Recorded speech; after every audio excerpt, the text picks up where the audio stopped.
Bismillahirrahmanirrahim. Assalamualaikum warahmatullahi wabarakatuh. Jadi pada kesempatan kali ini saya memberikan penjelasan singkat terkait dengan materi perpajakan 2, tepatnya pada pertemuan ke-6 dengan judul materinya adalah perhitungan PPh orang pribadi usahawan. Oke, sebelum itu izinkan saya perkenalan diri dulu pada next slide. Oke, jadi izin perkenalkan diri dulu. Nama saya adalah Rolanda Putra Setiawan Pamungkas, asal dari D3 Akuntansi 2019, nomor presensi 20, kelas dari 426 dan nomor NPM-nya 130219167. Ya mungkin itu saja yang bisa saya sampaikan terkait perkenalan diri. Oke, lanjut ke materi aja ya. Oke, jadi topik bahasan yang pertama terkait dengan WPOP usahawan.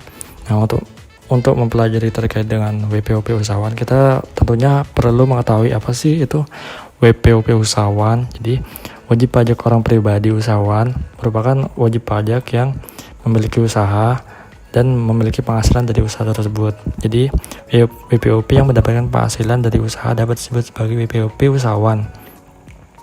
Nah, di sini usaha biasa berupa manufaktur, perdagangan, dan jasa. Dengan catatan pentingnya, bedakan juga antara usaha jasa dengan pekerjaan bebas. Nah, di sini pekerjaan bebas ini berbeda dengan usaha jasa. Kalau misal pekerjaan bebas itu contohnya seperti musisi, dokter, dan lain-lain. Sedangkan usaha jasa ini usaha yang dikategorikan sebagai usahawan. Contohnya seperti barber shop atau tukang pangkas, itu merupakan usaha biasa berupa manufaktur yang berupa jasa. Selanjutnya adalah bagaimana cara mengetahui WPOP yang tergolong dalam usahawan. Nah, di sini secara praktis kita bisa mengidentifikasi usahawan dengan cara mengecualikan dari yang selain antara karyawan dan selain pekerjaan bebas. Jadi setelah kita tahu mana aja yang termasuk mana saja yang termasuk dalam karyawan dan mana saja yang termasuk dalam pekerjaan bebas, kita bisa mengetahui jika selain itu berarti merupakan usahawan. Contohnya pekerjaan bebas, contohnya seperti dokter dan notaris.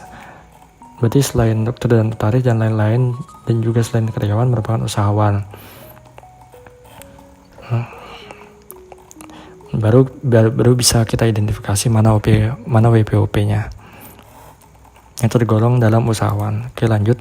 Nah, di sini ada gambar terkait dengan SPT tahunan untuk WPOP. Ini buat pengingat aja, buat mengidentifikasi mana yang harus menggunakan SPT 1770S, mana yang harus menggunakan 1770SS, dan mana yang menggunakan SPT 1770 aja.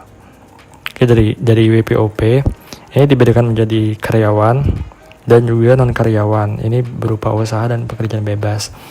Nah, untuk yang karyawan dikategorikan sebagai penghasilan bruto yang lebih dari 60 juta dan penghasilan bruto yang kurang dari sebenarnya 60 juta setahun.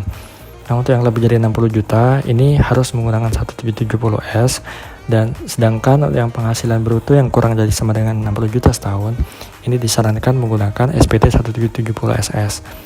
Nah, di sini ada juga kasus apabila karyawan itu selain karyawan, ada juga karyawan yang sambil membuka usaha atau melakukan pekerjaan lain di luar karyawannya, maka penghasilan dari usaha tersebut akan dimasukkan ke dalam SPT 1770 saja. Seperti itu. Nah, sini ada keterangan S dan juga SS. Apa sih artinya S dan juga SS? Jadi S ini singkatan dari sederhana, sedangkan SS ini sangat sederhana. Jadi untuk yang SPT 170 ini lebih lengkap atau lebih umum, sedangkan untuk yang sangat sederhana ini lebih spesifik, seperti itu. Oke, lanjut. Nah, untuk contoh WPOP usahawan, contohnya ini mungkin ada beberapa contoh aja, seperti pengemudi ojek daring, ada pedagang nasi uduk, pemilik usaha fotokopi, usaha restoran, pembuat tempe atau tahu, tukang urut, petani, tukang tambal ban, penjual ubi, jamu, dan lain-lain. Nah, dalam ketentuan perpajakan, semua yang di atas termasuk kategori bukan OP karyawan dan juga bukan OP pekerjaan bebas. Jadi ini udah contoh-contoh ini udah dikategorikan usahawan karena udah selain dari karyawan dan pekerjaan bebas. Seperti itu. Nah, bagaimana dengan pencatatan dan pembukuannya? Nah, ini dua hal yang berbeda karena antara pencatatan dan pembukuan ini memiliki syarat dan ketentuan yang berbeda juga.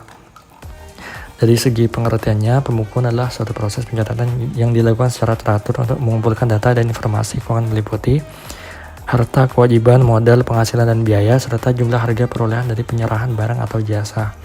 Nah, nantinya setelah dilakukan pembukuan, baru ditutup dengan menyusun laporan keuangan dalam neraca dan laporan laba rugi.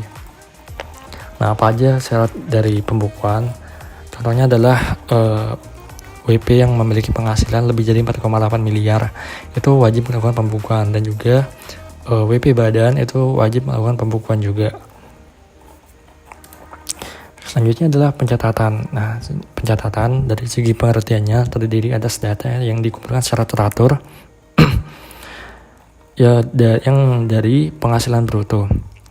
Nah, sebagai dasarnya untuk menghitung jumlah pajak yang terutang termasuk penghasilan yang bukan objek pajak dan juga yang dikenai pajak yang bersifat final. Nah, pencatatan ini bagi WPOP yang kurang dari sama dengan 4,8 miliar dari penghasilannya. Oke, lanjut. Siapa aja yang wajib melakukan pembukuan atau pencatatan? Nah, siapa aja? Nah, sini wajib pajak orang pribadi yang melakukan kegiatan usaha atau pekerjaan bebas dan WP badan di Indonesia wajib menyelenggarakan pembukuan. Jadi selain usahawan, pekerjaan bebas juga wajib melakukan pencatatan dan atau pembukuan sini. Jika tidak melakukan pembukuan, maka wajib melakukan pencatatan. Tetapi untuk melakukan pembukuan dan pencatatan ini ada beberapa syarat dan pengecualian. Contohnya di sini WP badan wajib menyelenggarakan pembukuan. Ini dasarnya pasal 28 ayat 1 UU KUP. Nah, selain itu ada juga pengecualian dari pencatatan dan pembukuan. Pengecualiannya ini hanya dari kewajiban menyelenggarakan pembukuan sebagaimana dimaksud. Contohnya ini ada dua. Yang pertama adalah wajib pajak orang pribadi yang melakukan kegiatan usaha atau pekerjaan bebas yang diperbolehkan menghitung penghasilan itu dengan menggunakan NPPN. Jadi ada beberapa wajib pajak yang diperbolehkan untuk menggunakan NPPN dengan syarat penghasilan brutonya ini kurang dari 4,8 miliar. Jadi jika wajib pajak termasuk dalam kategori ini, maka tidak diwajibkan menyelenggarakan pembukuan. Selanjutnya adalah wajib pajak yang tidak melakukan kegiatan usaha atau pekerjaan bebas. Contohnya seperti karyawan. Nah, ini karyawan ini nggak wajib untuk melakukan pembukuan, tetapi wajib melakukan pencatatan.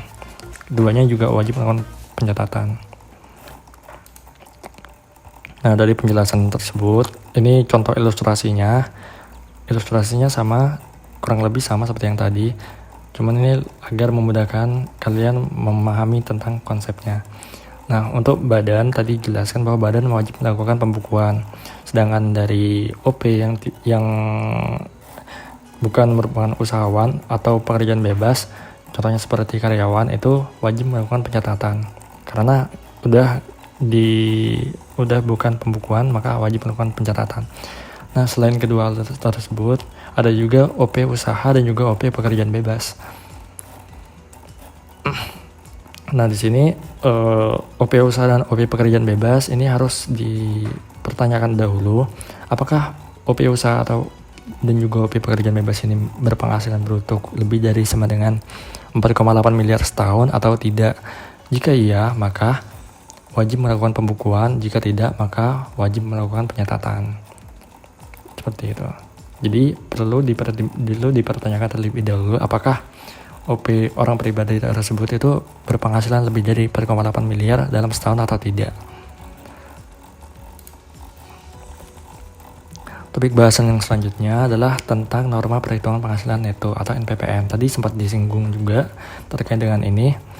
Jadi apa sih itu NPPN?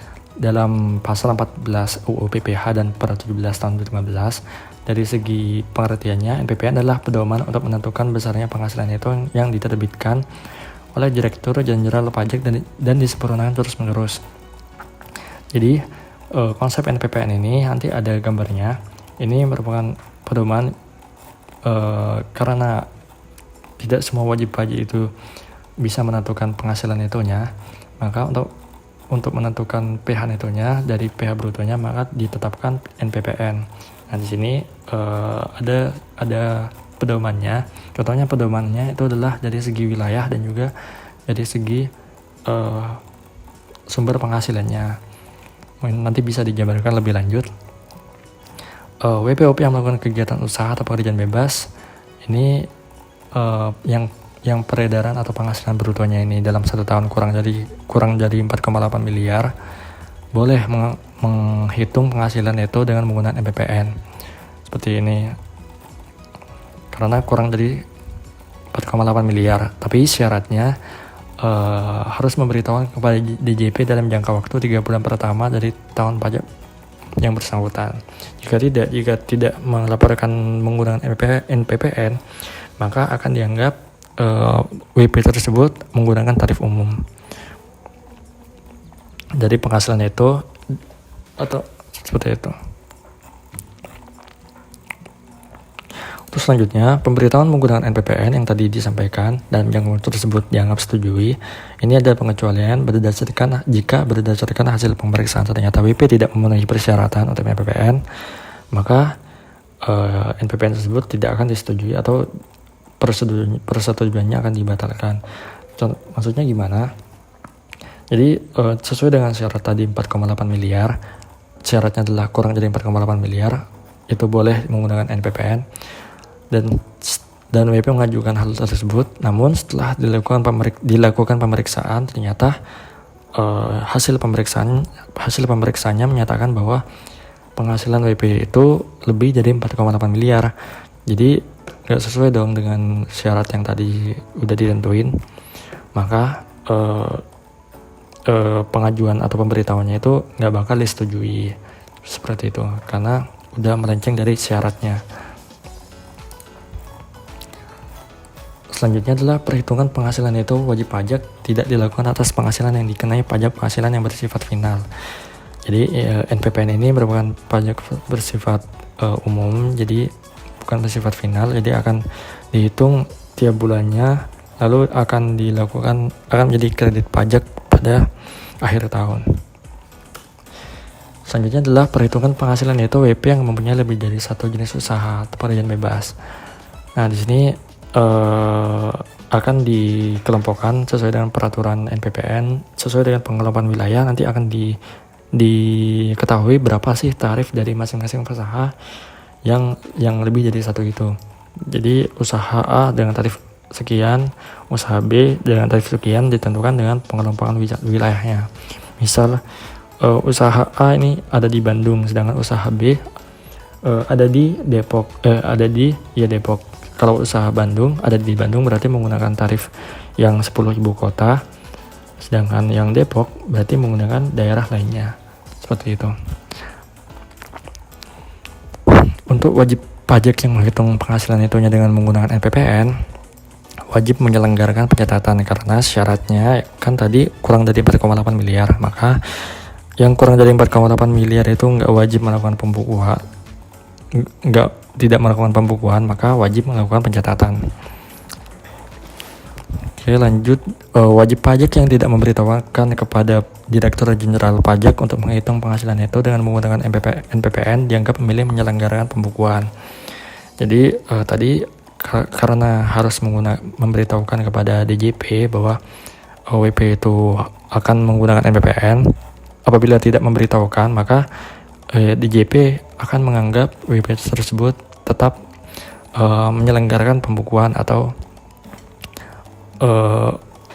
di sini karena pembukuan itu lebih dari 4,8 miliar, sedang NPPN itu kurang dari 4,8 miliar, maka dapat disimpulkan bahwa WP tersebut akan dianggap menyelenggarakan pembukuan seperti itu. Nah ini juga berbahaya apabila tidak memberitahukan dan tidak disesuaikan dengan penghasilan, karena maka akan ditetapkan dengan menyelenggarakan pembukuan, dan ini dianggap berbahaya sih. Oke, selanjutnya adalah WP yang wajib menyelenggarakan pembukuan dan pencatatan yang ternyata yang pertama, tidak sepenuhnya menyelenggarakan pencatatan atau pembukuan, tidak memperlihatkan pencatatan atau bukti-bukti pendukungnya. Di sini merupakan pelencengan atau istilahnya kecurangan dari WP karena tidak sesuai dengan ketentuan yang ditetapkan. Maka penghasilan netonya ini akan dihitung berdasarkan NPPN dan peredaran brutonya dihitung dengan cara lain. Di sini perlu digarisbawahi cara lain yang diatur dengan atau berdasarkan peraturan Menteri Keuangan. Karena WP ini melenceng, otomatis Menteri Keuangan atau DJP ini akan mengenakan sanksi bagi WP tersebut, istilahnya seperti itu. Jadi selain akan dihitung dengan menggunakan NPPN, peredaran brutonya juga akan dihitung dengan cara lain. Biasanya ini akan lebih tinggi ini ya tarifnya, karena itu merupakan konsekuensi lah dari WP yang melakukan pelencengan ini. Nah, di sini merupakan ilustrasinya yang tadi udah disinggung tadi. Di sini norma perhitungannya ada tiga kolom. Ini uraian KLU-nya, uraiannya terkait dengan pekerjaan apa yang sedang dilakukan oleh WP itu. Ini nggak usah dihafalin juga karena ada ribuan juga. Jadi yang perlu diperhatikan adalah bagaimana cara mengidentifikasi dan bagaimana cara menghitungnya. Oke, dari yang pertama ini ada ibu kota provinsi. Ini tarifnya. Ada 10 ibu kota ya. Itu ada Medan, Palembang, Jakarta, Bandung, Semarang, Surabaya, Denpasar, Manado, Makassar, dan Pontianak. Nah, selain itu, maka bisa dikategorikan sebagai ibu kota provinsi lainnya atau juga bisa dikategorikan sebagai daerah lainnya. Nah, untuk ibu kota provinsi lainnya ini selain ini, tapi ibu kota provinsi contohnya seperti Aceh dan lain-lain. Nah, sedangkan daerah lainnya itu ya selain dari dua ibu kota ini. Untuk tarifnya ini dari ketiga itu bisa saja sama, bisa saja juga berbeda.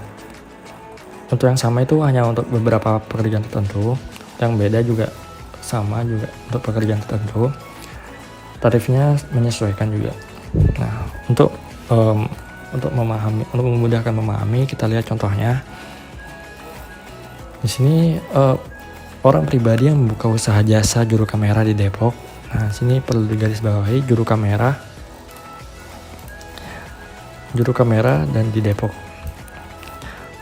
Untuk juru kamera di sini jasa penunjang hiburannya tarifnya sekian. Karena di Depok, maka Depok dikategorikan sebagai daerah lainnya. Maka perhitungannya menggunakan tarif 31,5%. Jika omset dia tahun 2019 adalah 100 juta, maka penghasilan netonya adalah 31,5% dikalikan dengan 100 juta ya. Maka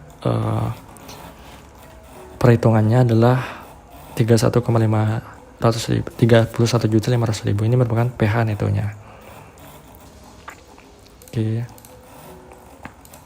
Contoh lainnya juga sama, cuman menyesuaikan dari wilayahnya dan juga jenis pekerjaannya.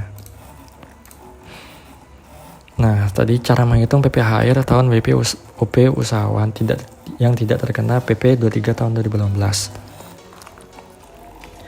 Nah, di sini prinsip perhitungannya itu sama, mengikuti alur yang dari neto dikurangi zakat, dikurangi PTKP, lalu berapa yang dibayar sendiri dan dipotong, lalu yang di akhir akan diketahui PPh kurang bayarnya berapa. Perbedaannya dengan WPOP karyawan di sini adalah pada perhitungan penghasilan netonya. Bagi WPOP yang berhak dan menggunakan pencatatan, perhitungan penghasilan itu menggunakan NPPN. Di sini untuk yang berhak saja yang menggunakan NPPN, jika tidak maka akan menggunakan cara yang lainnya. Misal nih, contoh di samping adalah WPOP yang membuka usaha restoran di Bandung.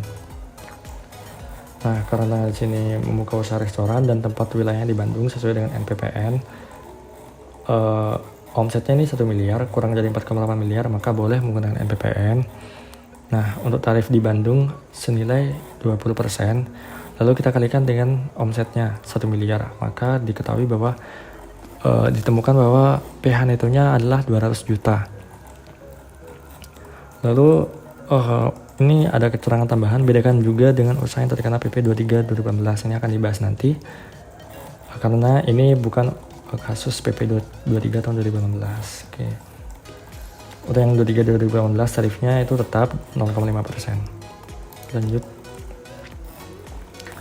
Nah,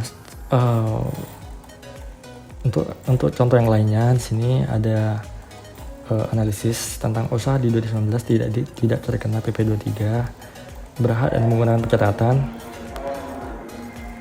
dalam menghitung penghasilan itu menggunakan NPPN. Ini merupakan contoh, ini merupakan analisisnya. Kita baca contoh soalnya. Di sini Yosimin, pemuda yang ulet, belum menikah.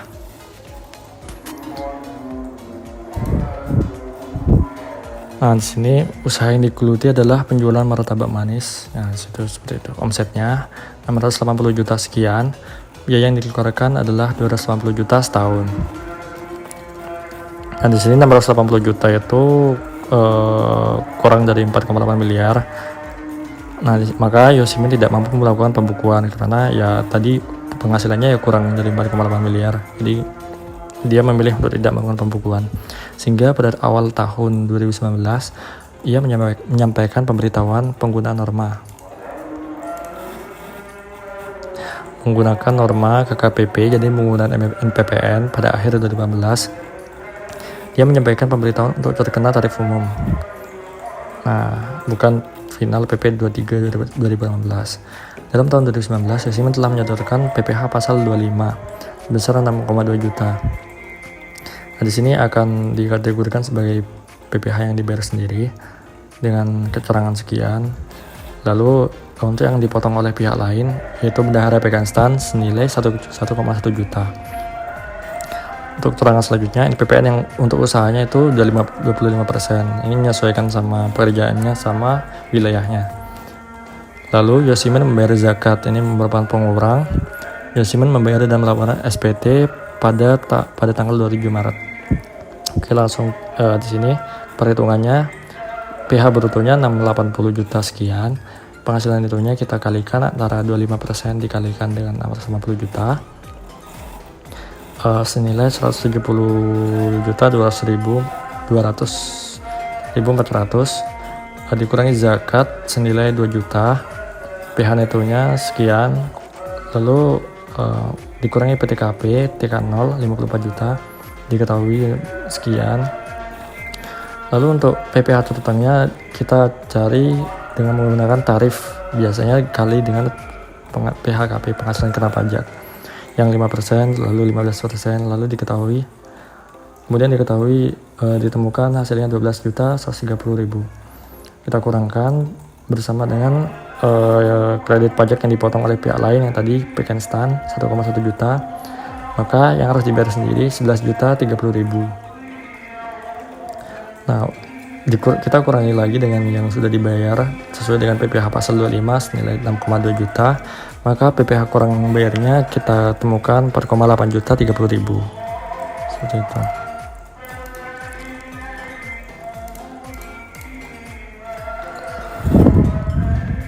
Untuk tarif khususnya sini.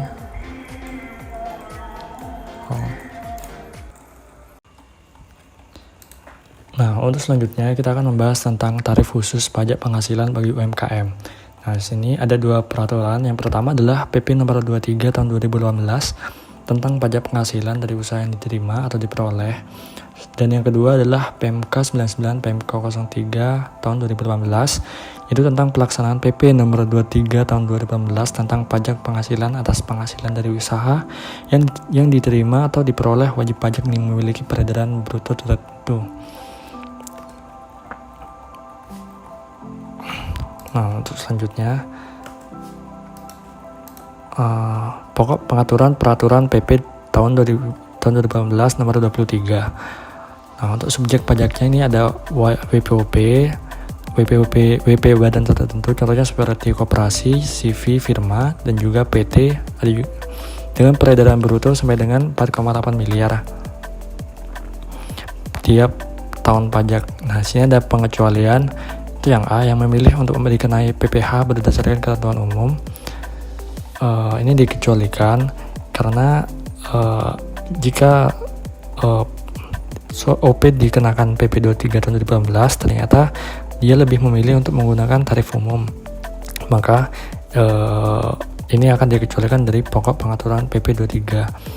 Selanjutnya adalah WP badan yang memperoleh fasilitas tax holiday dan tax allowance.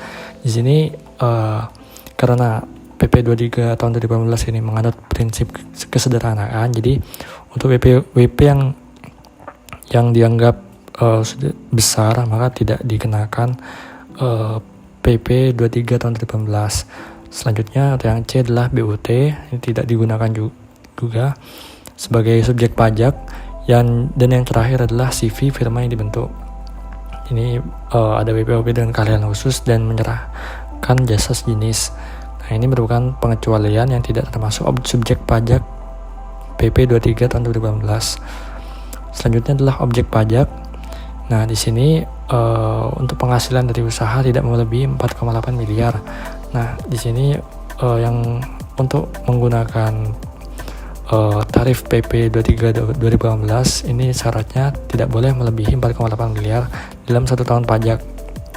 Dengan pengecualian di sini yang A, jasa sehubungan pekerjaan bebas. Nah, untuk pekerjaan bebas ini tidak menggunakan PP 23 tahun 2018 karena pekerjaan bebas ini menggunakan tarif yang lain. Yang B adalah penghasilan luar negeri, ini juga tidak menggunakan PP 23 tahun 2018. Yang C adalah penghasilan yang dikenai PPh final tersendiri. Ini contohnya seperti konstruksi dan bangunan, ini dikecualikan dari objek pajak PP 23.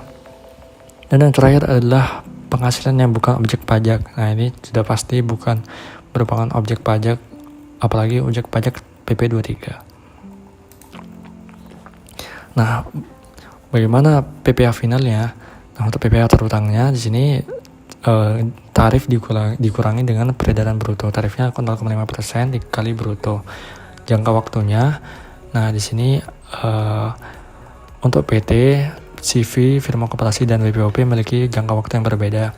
Untuk PT 3 tahun, CV, firma koperasi 4 tahun, sedangkan pada WPOP itu 7 tahun. Nah, ini maksudnya gimana? Maksudnya untuk PT ini hanya bisa menggunakan PP 23 dalam 3 tahun pajak. Jadi setelah ini tidak boleh lagi menggunakan tarif PP 23 tahun 2018. Begitu juga dengan CV, firma koperasi, dan WPOP ini disesuaikan sesuai dengan berapa tahun jangka waktu yang digunakan.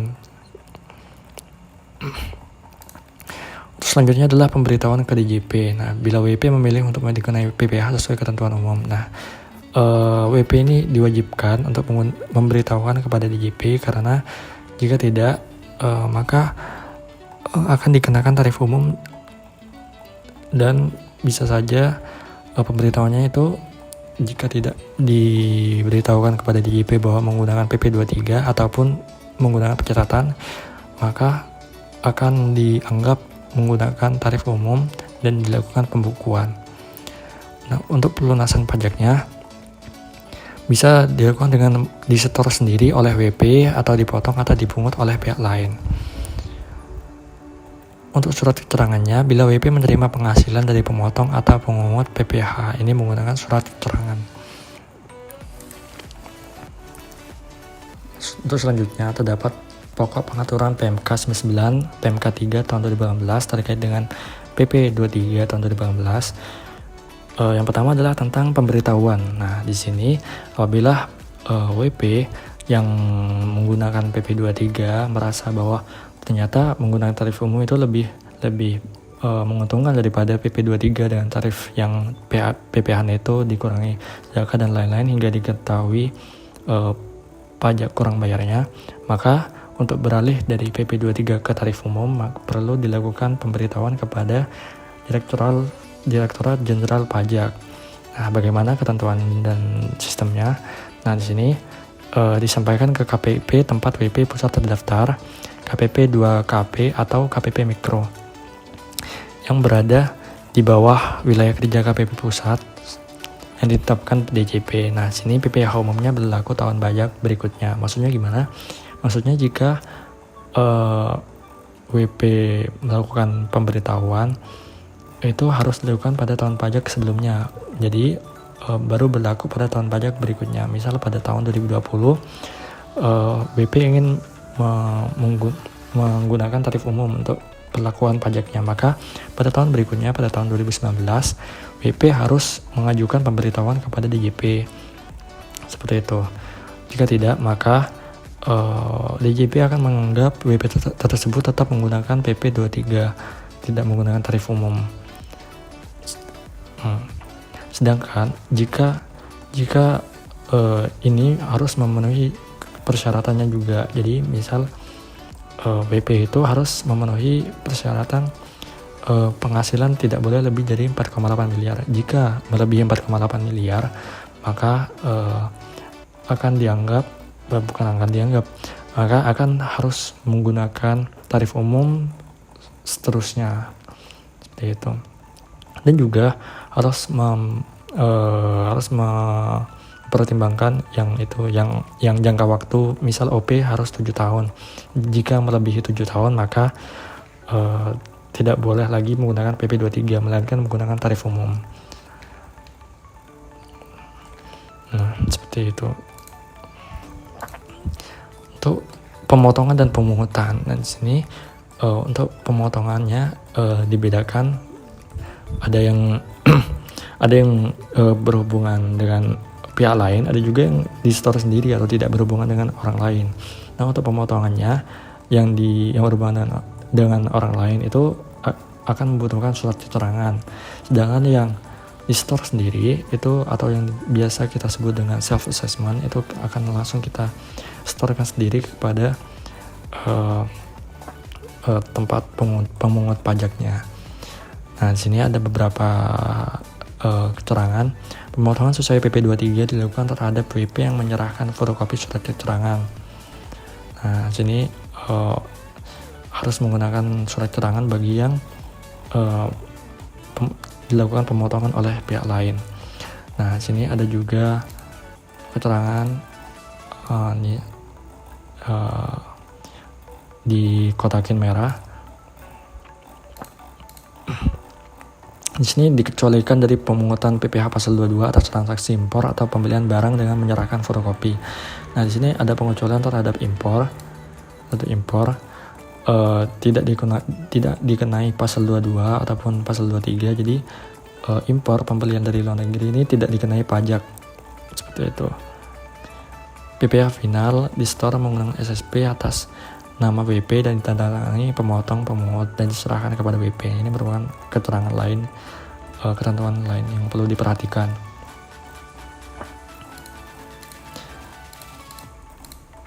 Selanjutnya adalah surat keterangan. Seperti yang tadi sudah disebutkan, bahwa surat keterangan ini diperlukan pada PP 23. Nah, pada saat penghasilannya itu dipotong oleh pihak lain, jadi perlu surat keterangan yang diajukan kepada KPP tempat WP pusat terdaftar. Yang kedua adalah KP 2KP atau KPP Mikro. Yang ketiga adalah saluran tertentu yang ditetapkan DJP. Persyaratannya itu, yang pertama adalah permohonan ditandatangani oleh WP, perlu pengesahan. Yang kedua adalah telah menyampaikan SPT tahunan terakhir, kecuali WP baru atau WP yang tidak wajib SPT tahunan. Yang ketiga adalah memenuhi kriteria apa aja. Yang pertama itu adalah kriteria yang tadi, yang tidak boleh melebihi 4,8 miliar. Jika kurang dari 4,8 miliar, maka boleh menggunakan PP 23. Dan juga yang tadi kriteria waktu yang 3 tahun, 4 tahun, 7 tahun itu perlu diperhatikan. Jika lebih, maka menggunakan tarif umum, bukan menggunakan PP 23. Untuk surat keterangan ini jangka waktunya adalah 3 hari sejak permohonan terima. Surat keterangan berlaku sampai dengan jangka waktu sesuai diatur dalam PP 23, kecuali ini syarat yang tadi sudah dijelaskan, memilih dikenai ketentuan umum PPh. Jadi jika WP lebih memilih menggunakan tarif daripada menggunakan PP23, maka tidak dilakukan surat keterangan atau tidak dilakukan pemotongan, maka lebih memilih menggunakan tarif umum. Dan yang kedua adalah tidak memenuhi kriteria. Yang tadi yang tidak boleh melebihi berkembang 8 miliar dan juga kriteria waktu. Dan yang keempat adalah angsuran PPh pasal 25. Nah, di sini angsuran PPh pasal 25 nih, PPh pasal 25 PPh final. Jadi tidak dilakukan perhitungan PP23, melainkan dilakukan angsuran. Untuk penjelasannya akan jelaskan nanti. Kita lanjut. Nah, untuk contoh yang pertama, usaha yang terkena PP 23 tahun 2018 yaitu pada final 0,5%. Kita contohnya di sini, Boncil pedagang gorengan di kantin sebuah kampus. Omset tahun lalu 2018 adalah 120 juta dan tidak mengajukan pemberitahuan. Di sini tidak mengajukan pemberitahuan untuk memilih tarif umum.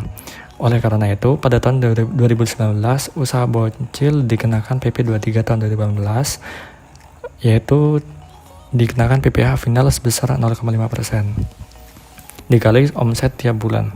Dia harus menyetorkan paling lambat tanggal 15 karena ketentuannya itu paling lambat menyetorkan tanggal 15 setelah akhir tahun bulan sebelumnya, yaitu pada awal Januari. Misal terakhir 30 Januari, maka menyetorkannya itu 15 hari setelah 31 Januari. Di sini pada Boncil pada Januari 2019 omsetnya sebesar 12 juta, maka dia harus menyetorkan PPh sebesar 0,5% kali 12 juta sebanyak 60 juta. Jumlah ini disetorkan paling lambat pada 15 Februari 2019. Pada bulan Februari omsetnya 10 juta, maka PPh-nya 0,5% kali 10 juta paling lambat 15 Maret. Untuk bulan Maret 2019 omsetnya 25 juta. Nah, di sini 15 juta berasal dari penjualan. Nah, di sini karena ke Kementerian X, seharusnya penjualan ke Kementerian akan dipungut PPh pasal 22 sebesar 1,5%. Tetapi di sini Boncil nggak mau kalau misal dipungut menggunakan pasal 22 sebesar 1,5%. Nah, karena dia lebih memilih untuk menggunakan PP23 daripada menggunakan PP22, maka di sini bisa menyerahkan surat keterangan kepada Kementerian X bahwa dia tidak ingin dipungut dengan menggunakan tarif sebesar 1,5%, melainkan lebih memilih untuk 0,5% dan bersifat final. Oleh karena itu, ini tidak digunakan karena sudah diajukan menggunakan surat keterangan. Jadi perhitungannya tetap beralih menggunakan 0,5% dikali 15 juta, hasilnya 75 juta. Karena ini 15 juta, sedangkan omsetnya 25 juta, ini 15 juta itu yang dipotong oleh pihak lain, sedangkan sisanya adalah 10 juta itu di store sendiri kepada Kementerian X. Maka perhitungannya menggunakan PP23, jadi 0,5% dikali 10 juta itu 50.000, totalnya 75.000 ditambah 50.000 hasilnya 125.000. Ini merupakan PPh finalnya pada Maret 2019. Untuk mekanisme pemajakannya kan seperti itu setiap bulannya dan tidak perlu membayar angsuran PPh, karena angsuran PPh ini merupakan angsuran, sedangkan ini bukan merupakan angsuran. SPD tahunan PPh Boncil berisi rekap omset dan dibayar selama setahun. Ini ada di 170 huruf A nomor 16. Ini bisa dicek sendiri. Nah, sini maka SPD tahunannya akan nihil. Oke, lanjut.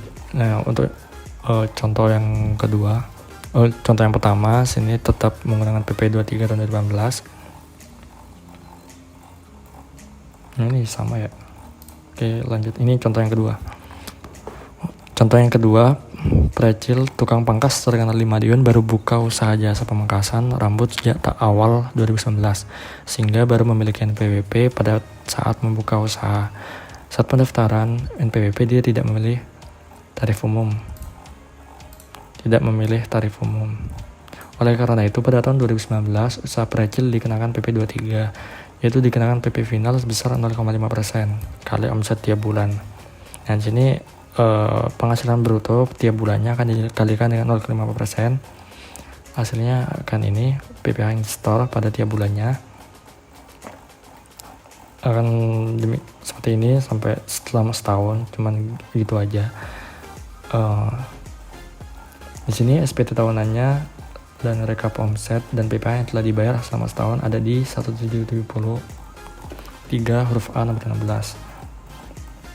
Ini sama seperti tadi. Tidak ada kewajiban PPh pasal 25 untuk tahun pajak berikutnya. Nah, di sini seperti itu. Di sini tidak ada insentif yang ditanggung pemerintah. Jadi hanya seperti ini saja perhitungannya. Oke, lanjut. Nah, di sini bagaimana cara membedakan usaha yang terkena PP 23 2018 dan mana yang tidak dikenakan PP 23. Nah, usaha yang dimaksud di sini adalah jenis usaha yang tidak dikenakan PPh final sendiri. Maksudnya bukan merupakan PPh tersendiri. Contohnya seperti konstruksi dan bangunan. Selain itu berarti. Nah, di sini untuk yang dikenakan PP 23 pada tahun ini ciri-cirinya adalah seperti yang tadi sudah dijelaskan, penghasilannya itu tidak lebih dari 4,8 M. Yang kedua adalah pada tahun lalu tidak menyampaikan pemberitahuan. Jadi jika WP itu tidak menyampaikan pemberitahuan kepada DJP, maka akan dianggap tetap menggunakan PP 23 tahun 2018.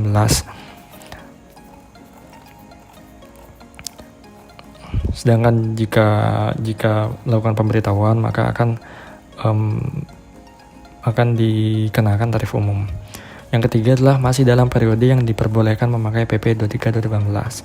Nah, tadi juga sudah dijelaskan untuk CV, koperasi, OP itu tahun-tahunnya ada yang 3 tahun, ada yang 4 tahun, ada yang 7 tahun.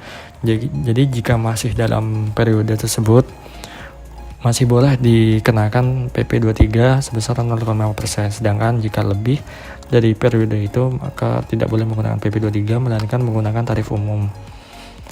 Selanjutnya adalah belum pernah memilih dan menggunakan tarif umum sesuai ketentuan. Nah, di sini WP yang menggunakan PP 23 2018 dengan omset kurang dari 4,8 miliar bisa saja mempertimbangkan keuntungannya atau mempertimbangkan mana sih yang lebih bagus antara menggunakan PP 23 atau menggunakan tarif umum, apakah tarif umum lebih menguntungkan atau tidak. Nah, ternyata jika WP lebih menyadari bahwa menggunakan tarif umum itu lebih menguntungkan, maka WP bisa saja memilih menggunakan tarif umum. Di sini maka jika belum pernah memilih dan menggunakan tarif umum sesuai ketentuan. Mengapa ini merupakan syaratnya? Karena jika sudah memilih menggunakan tarif umum, maka nggak boleh balik lagi ke PP 23. Jadi ini merupakan ketentuan supaya nggak bolak-balik dari PP 23 ke tarif umum lalu balik lagi ke PP 23, itu tidak diperbolehkan. Jadi kalau udah pindah ke tarif umum nggak boleh pindah lagi ke PP 23. Nah, sedangkan yang dikenakan tarif umum pada tahun ini yaitu yang kebalikannya dari yang ciri-ciri yang PP 23 tahun 2018. Yang pertama adalah lebih dari 4,8 miliar, itu akan dikenakan tarif umum dan wajib melakukan pembukuan. Yang kedua, pada tahun lalu setelah menyampaikan pemberitahuan bahwa dia memilih tarif umum. Nah, di sini kalau WP sudah menyampaikan pemberitahuan menggunakan surat keterangan bahwa dia memilih tarif umum, maka akan dikenakan tarif umum. Yang ketiga adalah sudah tidak berada dalam periode. Ini yang tadi, jika sudah lebih dari 4 tahun ataupun 7 tahun, maka nggak boleh lagi menggunakan PP23, melainkan harus menggunakan tarif umum. Yang terakhir adalah pernah memilih dan menggunakan tarif umum sesuai ketentuan. Ini kalau udah memilih tarif umum, maka nggak boleh lagi balik ke PP23, melainkan harus menggunakan tarif umum sampai seterusnya gitu.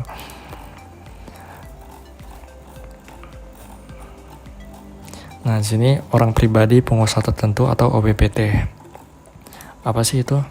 Nah, di sini wajib pajak orang pribadi pengusaha tertentu atau disingkat sebagai OPPT adalah wajib pajak orang pribadi yang melakukan kegiatan usaha, perdagangan atau jasa, tidak termasuk jasa sehubungan dengan pekerjaan bebas, pada satu atau lebih tempat kegiatan usaha yang berbeda dengan tempat tinggal wajib pajak sebagaimana dimaksud. Nah, di sini OPPT sini jika OPP tersebut memiliki usaha yang tempatnya itu berbeda dengan tempat tinggalnya. Contoh OPPT ini misal Tuan Sandi tinggal di Depok dan memiliki toko baju di Tanah Abang.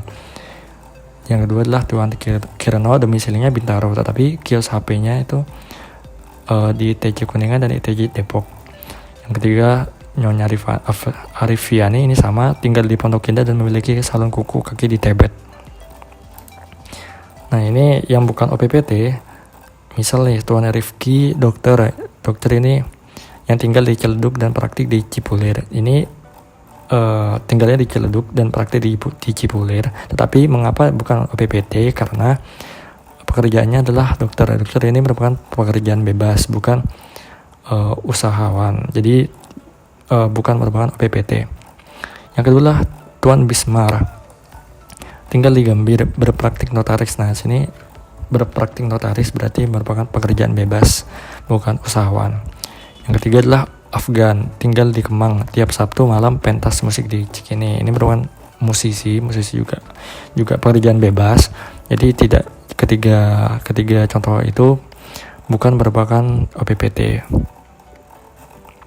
Selanjutnya adalah kewajiban pajak OPPT apa aja. Yang pertama adalah sama dengan BPOP usahawan, hanya beda di angsuran PPh pasal 25.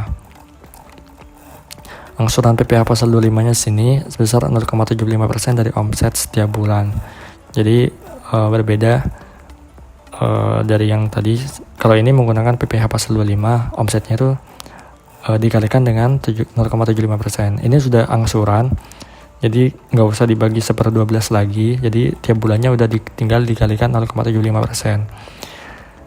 Pada akhir tahun dihitung penghasilan itu dan seterusnya sampai dengan PPh terhutang. Lalu angsuran PPh pasal 25 tersebut 0,75% menjadi kredit pajak. Nah, ini yang terakhir, nggak perlu dikalikan sama 1/12 lagi karena udah merupakan angsuran 0,75% dikalikan dengan offset tiap bulannya. Terujukannya ini PMK 215 PMK 03 tahun 2018. Contohnya pada kasus 1 sini, jika omset lebih dari 4,8 miliar dalam 1 tahun, maka kewajiban perpajakan akhir tahunnya dihitung menggunakan pembukuan. Karena lebih 4,8 miliar, maka menggunakan pembukuan. Lalu setelah diketahui PPh terhutang akan dikurangi dengan PPh pasal 25 yang telah dibayarkan. Ini merupakan contohnya. Ini ada 2 contoh, ada yang lebih dari 4,8 miliar, ada yang kurang dari sama dengan 4,8 miliar. Bedanya apa? Bedanya pada kasus 2 sini dalam setahun maka OPPT bisa memilih untuk terkena PP 23 2018 yang final atau bisa memilih tarif umum. Kalau kasus 1 yang lebih dari 4,8 miliar nggak bisa karena udah lebih dari batas 4,8. Kalau kurang dari 4,8 masih bisa. Jika memilih dikenakan tarif umum dan tidak menyelenggarakan pembukuan, maka cara perhitungan penghasilan itu menggunakan MPPN yang tadi berdasarkan wilayah dan pekerjaannya. Angsurannya itu PPh 25 tiap bulan sebesar 0,75% kali omset per bulannya. Nah, sini untuk menghitung omsetnya kita menggunakan NPPN. Setelah diketahui PH netonya, maka akan dikalikan dengan 0,75% angsurannya dan akan menjadi kredit pajak. Yang B, jika tidak memilih dikenakan tarif umum, maka jika WP nggak menggunakan tarif umum, maka menggunakan PP 23 2018 yang sifatnya itu final, maka menggunakan 0,5%. WP harus membayar PPh terutang sebesar 0,5% dari omset tiap bulan.